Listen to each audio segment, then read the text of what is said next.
All right, everybody. We're back and ready to dive into a topic that's near and dear to pretty much anyone who uses technology these days. You're talking about the quest for the perfect laptop. I feel like everyone's always on the hunt for that. Yeah, it's this constant search for the best laptop, right? And it can be Mhm. so overwhelming sometimes, just a sea of specs and models and brands all swirling around. Right, like where do you even begin with all of that? I mean, I consider myself pretty tech savvy, and even I feel a little lost sometimes. Exactly. So for this deep dive, we're going to break it all down. We're going to unpack it all, make it fun, make it clear. Love that. And we've got some great guidance to help us along the way, right? Absolutely. We're taking inspiration from this really fun and informative segment from the Gadget Fixers channel. Rowan and Everly, they really know their stuff. Oh, yeah, they're great. They do a fantastic job of explaining things in a way that's super easy to understand. So Rowan and Everly make a really great point right off the bat. They say before you even start thinking about things like RAM and processors and all those specs, You need to figure out your why. Like, what are you actually going to be using this laptop for? yes, define your needs first.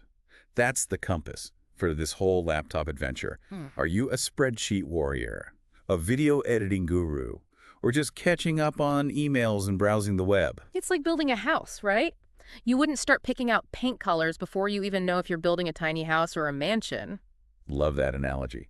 So once you've got your blueprint figured out, let's talk about the heart of any laptop, the processor. Okay, so this is where those Intel i3s and i7s or Ryzen 3s and 7s come in, right? Exactly. And Rowan and Everly give some really practical advice. They're like, don't overspend on a processor that's way more powerful than what you actually need.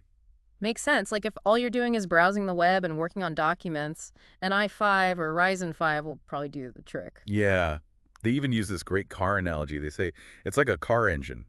A smaller engine's totally fine for zipping around town. But if you're planning on some serious off-roading, you're going to need more horsepower. Yeah. But most of us aren't taking our laptops off-roading every day, so... Right, why pay for all that extra power you're not going to use? Exactly. And speaking of power, let's talk about a laptop's short-term memory.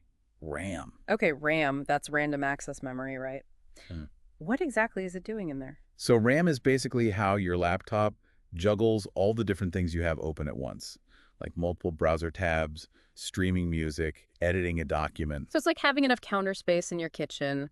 The more dishes you're juggling. or in this case, applications. Right, exactly. You need more space to keep everything running smoothly. Nobody wants a digital kitchen meltdown. Love that visual. Rowan and Everly emphasize that 8 GBs of RAM is a good baseline these days.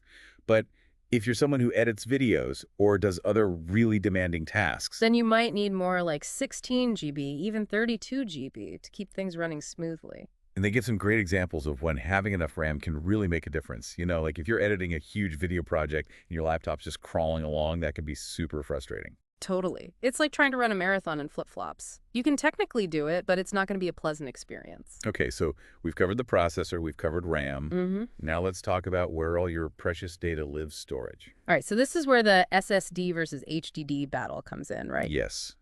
Rowan and Everly are big fans of SSDs, which stands for solid state drive. They're so much faster than those old HDDs, which is a hard disk drive with spinning disks, It's kind of mind-blowing how much faster SSDs are, like booting up your laptop in seconds. compared to like minutes with an old HDD, right? Exactly. They use a great analogy for this too. They're like, SSDs are the Ferraris of the storage world. Love it. They zoom. And what's their recommendation on how much storage to get? They suggest going for at least 256 GB with an SSD, which I think is a pretty good balance between having enough space and not breaking the bank. Yeah, that seems like a reasonable starting point for most people. And if you need more space, you can always get an external hard drive, right? Exactly. Now on to a feature that impacts pretty much everyone: battery life. Yes. This is a big one, especially if you're someone who's always on the go. Rowan and Everly are all about that 8-hour minimum battery life. That's a good target to aim for. I mean, who wants to be tethered to an outlet all the time? Right.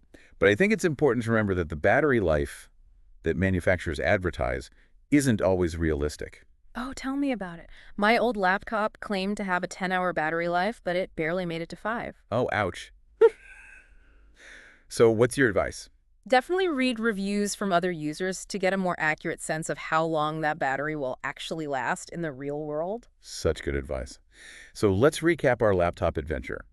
Know your why, choose a processor that matches your needs, An i5 or Ryzen 5 is a great starting point. Make sure you have enough RAM for all your multitasking. Embrace the speed of an SSD. And prioritize a battery that fits your lifestyle. It's not just about specs. It's about finding a laptop that empowers you to do what you love, whether that's creating, connecting, or just getting things done. Beautifully said. And you know what? Now that we've covered the essentials, I'm curious to hear from our listeners. Oh, me too. What are some of those unique features or qualities that would make your perfect laptop truly exceptional? Let us know. Happy laptop